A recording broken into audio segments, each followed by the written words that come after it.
Olá, estudante. Eu sou Adelina Azevedo, professora de Química. E a proposta da nossa aula hoje é trabalhar as reações químicas ou os fenômenos químicos.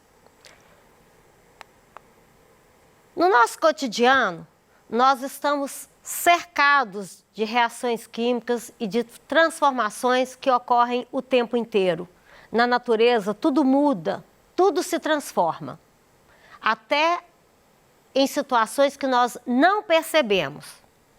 No entanto, algumas dessas transformações, elas produzem novas substâncias, e é sobre esse tipo de transformação que nós vamos falar hoje.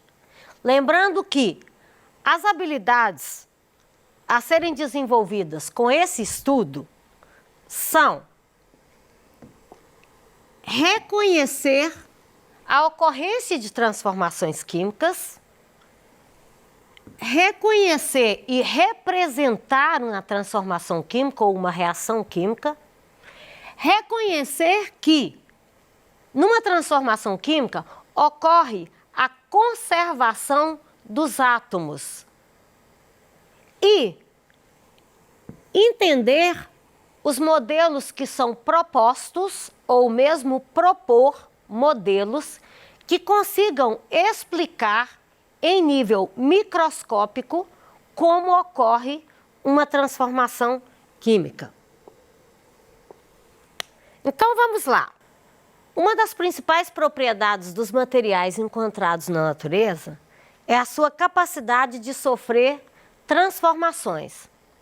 E o ser humano, ele tem usado essa capacidade para produzir novos materiais, conservar alimentos, obter energia, combater doença, melhorar a qualidade de vida e aumentar a expectativa de vida da espécie humana. Mas vamos identificar quando que ocorre uma transformação física e quando que ocorre uma transformação química. Vejamos. Nesse momento, que é antes do fenômeno acontecer, eu tenho esse material. Depois, observa o que aconteceu com esse material. Quais as evidências, quais os indícios que existem para eu dizer que isso é um fenômeno físico ou que isso é um fenômeno químico? Eu pergunto, formou um novo material? O que mudou? Formou uma nova substância? As propriedades do material antes permanecem após essa transformação? Nesse caso específico, eu digo que ocorreu uma transformação física, porque a essência do material continua a mesma, a natureza do material continua a mesma. Verificamos esse outro exemplo. Aqui eu tenho o antes, aqui eu tenho o depois. Verifiquem que, depois da transformação, apareceu uma substância que não havia antes, que é uma substância de cor avermelhada.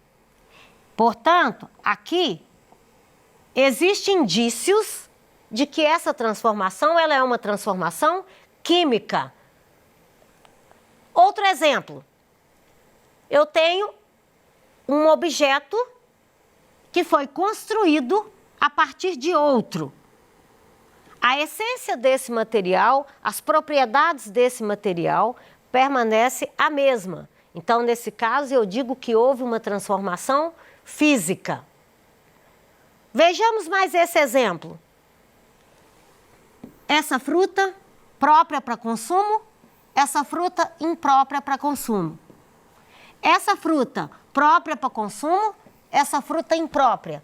Por que ela se tornou imprópria? Porque ocorreu uma transformação e surgiu um novo material. Situação semelhante. Fruta própria para consumo e não mais adequada para o consumo. Por quê? Surgiu um novo material, surgiu uma nova substância que não tinha antes. E como que eu sei que surgiu uma nova substância? Houve mudança na aparência e houve mudança na cor. Nesse caso, a gente sabe que houve mudança no sabor e que houve mudança no cheiro. Portanto, existe um grupo de evidências que nós chamamos de evidências que indicam que ocorreu ou não uma transformação química. Essas evidências são as seguintes: mudança de cor, liberação de gás, formação de um material sólido, formação de chama ou aparecimento de luz, mudança no cheiro característico. Então, isso aqui é um grupo de evidências que permite que no cotidiano nós possamos identificar se aquela transformação que ocorreu, se é uma transformação física ou se é uma transformação química. Vou voltar em alguns exemplos. Veja o primeiro exemplo. Aqui eu teria anteriormente um copo com água e depois um comprimido antiácido, um antiestomacal. Ao colocar o comprimido no recipiente com água, houve a produção de uma nova substância, que foi a produção de um gás. Nesse caso, ocorreu uma efervescência, existe um indício de que esse fenômeno é um fenômeno químico. No segundo exemplo, a partir do momento que acendeu-se a vela, houve a produção de quê? De luz. Outra evidência de que o fenômeno é um fenômeno químico. Nesse caso específico, duas substâncias incolores dissolvidas em água, quando colocadas juntas em contato, ocorre um sólido amarelo que se deposita no fundo. Nesse caso, a gente tem 3 exemplos de fenômenos químicos e de evidências de que esse fenômeno foi químico. Outros exemplos, tá? Exemplos de mudança de cor: queima de papel, a água sanitária ou cândida, quando colocada sobre uma roupa colorida, que imediatamente ela descolore essa roupa. A queima de fogos de artifício, a presença do antiácido estomacal na água, a presença do bicarbonato de sódio em contato com o vinagre, ou mesmo para fazer o bolo. Outros exemplos de mudança química, né, de reação química e de exemplos, né, de evidências que podem serem observadas. Quando se coloca o líquido da bateria de automóvel, que é ácido sulfúrico, com cal de pedreiro, dissolvido em cal de pedreiro, com água de cal, o ar aspirado, que é o oxigênio, e a transformação do gás carbônico, que é aspirado. O aparecimento de luminosidade, que é quando ocorrem as queimas, que são exemplos de fenômenos químicos. Bem, então até agora falamos de quais as evidências para reconhecer um fenômeno químico, e agora nós vamos para a segunda parte, que é como representar um fenômeno químico. A representação de um fenômeno químico, na linguagem da química, é feita da seguinte maneira: substâncias químicas são representadas via fórmulas químicas. As fórmulas químicas, elas indicam o quê? Os elementos que constituem as substâncias. E esses elementos são representados através de símbolos. E embaixo do símbolo aparece um número que indica a quantidade de átomos que existe nessa substância. Portanto, quando eu escrevo H2O, é uma forma que eu tenho de representar na linguagem química a substância água, e que indica que esse material é formado por hidrogênio, oxigênio, nessa proporção, 2:1. As reações químicas, elas são representadas através de equações químicas. Nas equações químicas existem o quê? as fórmulas das substâncias que participam dessa reação e elas aparecem nas proporções adequadas, que é quando nós temos os números. Então, veja bem. Aqui eu tenho um fenômeno. Qual que é o fenômeno? A queima do álcool. Certo? Como que eu descrevo esse fenômeno utilizando a linguagem química? Eu uso primeiro uma equação. Nessa equação, eu vou ter aqui no primeiro membro os reagentes, que são as substâncias que existem antes da transformação ocorrer. Depois eu tenho, no segundo membro, os produtos, que são os materiais criados, transformados ou produzidos no processo, na transformação.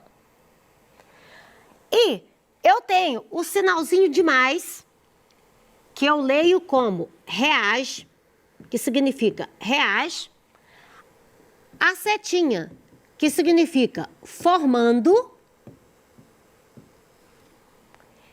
e o sinal de mais, que é uma adição, né? E. Portanto, aqui, fenômeno, recapitulando, fenômeno, queima do álcool, representação na forma de equação química, onde os reagentes estão no primeiro membro e os produtos estão no segundo membro. Reagente, aquilo que é consumido, produto, aquilo que é formado. Agora, como que eu vou escrever isso aqui na linguagem da química? Como que eu represento isso aqui na linguagem química? Eu tenho álcool, aí eu vou representar a fórmula química do álcool, que está líquido,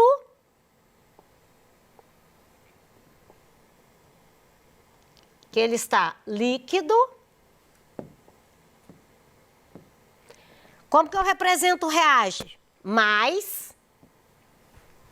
Se é uma queima, qual que é o outro reagente? Gás oxigênio, que está o quê? No estado gasoso.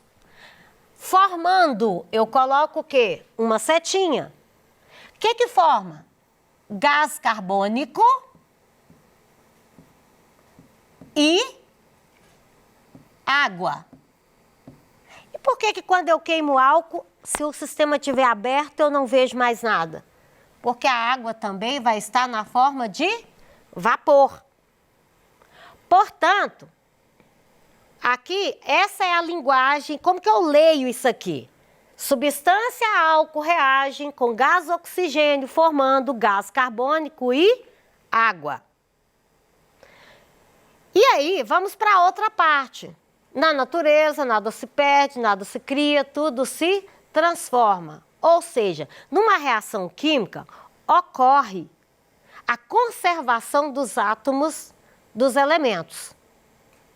Portanto, é necessário fazer o balanceamento dessa reação, porque uma reação química ela sempre vai ocorrer em proporções fixas e definidas. Então, quando eu vou representar essa reação, eu preciso escrever o balanceamento. É quando eu venho e acerto o quantitativo de átomos de elementos que tem do lado dos reagentes com o quantitativo que tem do lado dos produtos. Então, nesse caso, eu tenho do lado dos reagentes 2 átomos de carbono, eu tenho 6 átomos de hidrogênio e eu tenho 1 átomo de oxigênio nessa molécula. E aqui eu tenho mais 2 átomos de oxigênio. Portanto, eu tenho aqui, ó, 3 átomos de oxigênio. É o quantitativo de átomos que eu tenho do lado dos reagentes. Esses átomos não vão sumir, eles vão se reorganizar e formar novas substâncias. Então, vamos lá. Vou acertar a quantidade de carbono. 2 carbonos desse lado, 2 carbonos desse lado. Eu tenho 6 hidrogênios Então, eu vou precisar ter 3 moléculas de água, porque em 3 moléculas de água eu tenho o quê? 6 átomos de hidrogênio. Quantos átomos que eu tenho desse lado? 6. Pronto, acertei. Agora, vamos para o oxigênio. Quantos oxigênios eu tenho desse lado? Eu tenho 4, porque eu tenho 2 moléculas de gás carbônico. E tenho 3 oxigênio, porque eu tenho 3 moléculas de água. Portanto, o total aqui, ó, são 7 átomos de oxigênio. Portanto, é necessário que tenha 7 átomos de oxigênio nos reagentes. Eu tenho 1 aqui, então eu vou precisar de 3 moléculas de oxigênio. Por quê? 3 moléculas, 3 vezes 2 vai dar o quê? 6 átomos. Mais 1 que está aqui, eu vou ter um total de 7 átomos. Pronto. Isso é o balanceamento de uma reação química e a gente faz o balanceamento exatamente porque numa reação química os átomos se conservam. Eles só se organizam de maneira diferente para formar novas substâncias. Então, vamos aqui. Quando nós falamos da representação através de modelo, que é a última habilidade que nós precisamos, que está proposto nessa aula. Aqui eu tenho uma reação química, que é quando o hidrogênio reage com o nitrogênio e forma amônia. Desse lado eu tenho os reagentes, do outro lado eu tenho os produtos. A equação ela está balanceada e aqui está a proposição do modelo, o modelo de como isso ocorre em nível microscópico. Se eu tenho 3 moléculas de H2, estão aqui, ó, 3 moléculas. 2 átomos em cada molécula? 2 átomos em cada molécula. Eu tenho uma molécula de nitrogênio com 2 átomos, está representada aqui através de um modelo. Esses átomos, eles se reorganizaram em nível microscópico e formaram o quê? A amônia, a substância amônia, tá? Um átomo de nitrogênio, tá aqui os átomos de nitrogênio, 6 átomos de hidrogênio, estão aqui os 6 átomos de hidrogênio. Portanto, aqui a gente tem um fenômeno químico, que é a formação da substância amônia, que é uma reação química, a representação na linguagem da química, que é quando a gente escreve através da equação química, usando as fórmulas químicas dos reagentes e dos produtos para representar, e a proporção na qual eles se formam e reagem. Então, a proporção deles sempre vai ser 3 quantidades de hidrogênio com uma quantidade de amônia, de nitrogênio, para formar o quê? 2 quantidades de amônia. Então, aqui nós temos a proporção. Recapitulando, né? Recapitulando o nosso conteúdo, tá? Primeiro momento era reconhecer, né? Nossa proposta nessa aula era reconhecer transformação química e transformação física. Então, quando que ocorre uma transformação química? Quando existe formação de novos produtos. E como eu sei se existe formação de novos produtos? Se altera as propriedades do material que tinha antes. Existem algumas evidências que indicam que o fenômeno é um fenômeno químico.